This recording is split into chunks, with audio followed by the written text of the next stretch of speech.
Assalamu alaikum students. In our previous lecture we discussed that any change in the environment which may be harmful to living things is called pollution. Students, there are 4 types of pollution: air pollution, water pollution, soil pollution and noise pollution. So today we are going to discuss about 2 types of pollution: air pollution and water pollution. So our first topic is about air pollution. Students, air is the mixture of different gases in the atmosphere with definite composition. When this composition is changed due to any human activity that adds harmful chemicals or compounds in the atmosphere. So, students, air pollution is the presence of harmful substances in the atmosphere which affect the life of every living organism on earth. Students, ये substances मुख्तलिफ़ किस्म की gases भी हो सकती हैं, गाड़ियों से निकलने वाला धुआं भी हो सकता है और फैक्ट्री से एमिट होने वाली स्मोक भी हो सकती है और इसके अलावा डस्ट, सूट और दूसरे केमिकल्स भी हो सकते हैं. Smog and soot are two of the most common types of air pollution. Students, smoke क्या है? धुआं आमेज धुंध है जो कार, बसेज या किसी भी व्हीकल में इस्तेमाल होने वाले पेट्रोल और डीजल से निकलती है या फिर फैक्ट्रीज और पावर प्लांट से. सूट ईंधन के जलने से पैदा होने वाला धुआं होता है और ये सॉलिड, लिक्विड और गैसियस स्टेट में होता है. ये फॉसिल फ्यूल्स के जलने से, इलेक्ट्रिसिटी के लिए जो बर्निंग कोल इस्तेमाल होते हैं उससे और मोटर व्हीकल्स से निकलता है और ये हवा में बहुत टिनी पार्टिकल्स में रिलीज़ होता है. तो सूट और स्मोक दोनों की सोर्सेज एक ही हैं तकरीबन, but both are harmful for nature, human, plants and animals. Smoke can be responsible for pulmonary diseases, bronchitis, asthma. It can irritate the eyes and throat and also damage the lungs. While the tiny particles of soot can cause respiratory issues, asthma, attacks and lung cancer. Students, fossil fuels की वजह से atmosphere में carbon dioxide emit होती है जो green house gas है और atmosphere को पोल्यूट करती है और ग्लोबल वार्मिंग का सबब बनती है.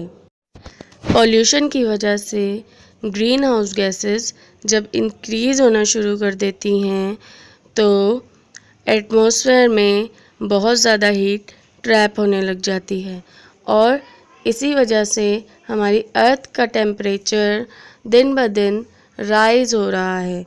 इसे हम कहते हैं ग्लोबल वार्मिंग और ये अर्थ पर रहने वाले लोगों के लिए और अर्थ के लिए बहुत ख़तरनाक है.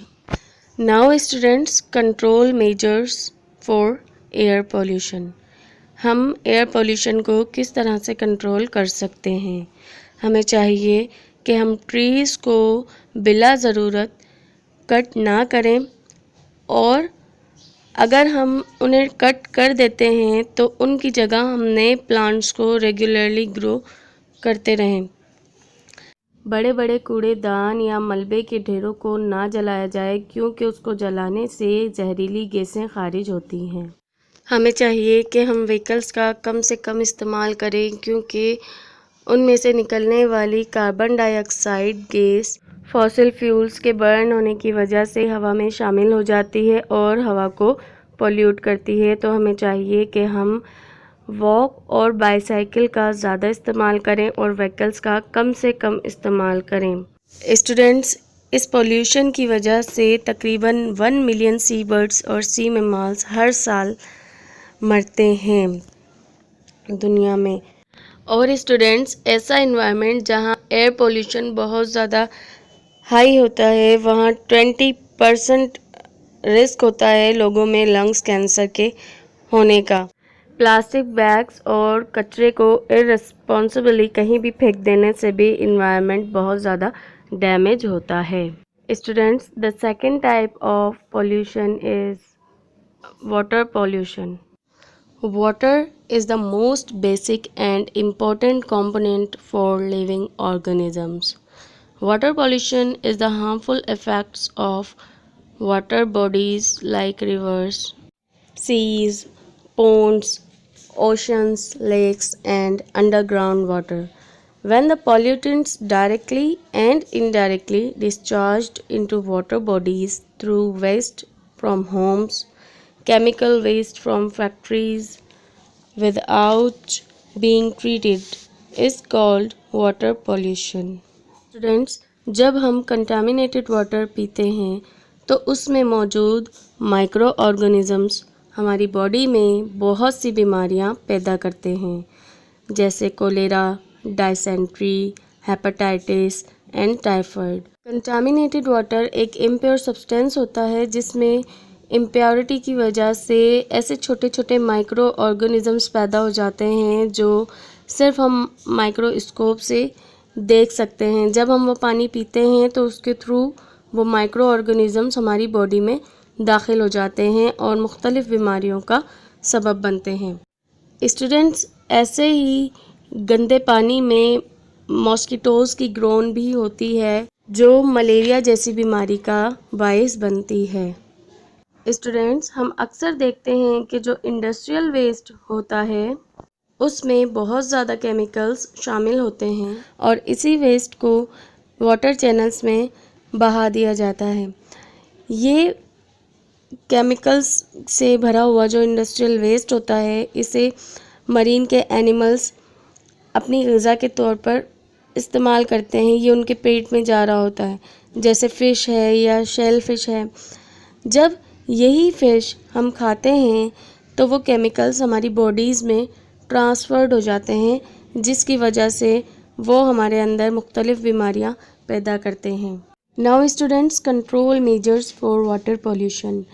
स्टूडेंट्स, हमें चाहिए कि हम अपने घरों में जो कुकिंग फैट, ऑयल, ग्रीस या केमिकल्स सिंक में बहा देते हैं उन्हें ना बहाएं, क्योंकि ये केमिकल्स आगे जाकर पानी में शामिल हो जाते हैं और पानी को पोल्यूट करते हैं। स्टूडेंट्स, फार्म्स में कल्टीवेशन के पेस्टिसाइड्स और फर्टिलाइज़र्स इस्तेमाल होते हैं, उन्हें कम से कम इस्तेमाल करना चाहिए क्योंकि पानी के फ़्लो की वजह से ये पेस्टिसाइड्स और फर्टिलाइज़र्स पानी में मिक्स हो जाते हैं और पानी को आलूदा करते हैं।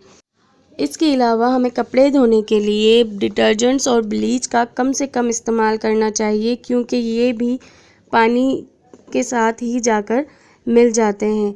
मोटर ऑयल या कार का जो फ्लूइड्स है वो हमें चाहिए कि हम ड्रेन ना करें क्योंकि वो सेवरेज सिस्टम में जाकर मिल रहा होता है और इसका एंड फाइनली जाकर वाटरवेज में ही होता है। हमें चाहिए कि हम ट्रीटमेंट प्लांट्स को सेटअप करें ताकि जो होम वेस्ट या इंडस्ट्रियल वेस्ट के केमिकल्स और बैक्टीरिया हैं उन्हें रिमूव किया जा सके वाटर चैनल्स में फ़्लो होने से पहले। Students, I hope you understand all the things about air and water pollution.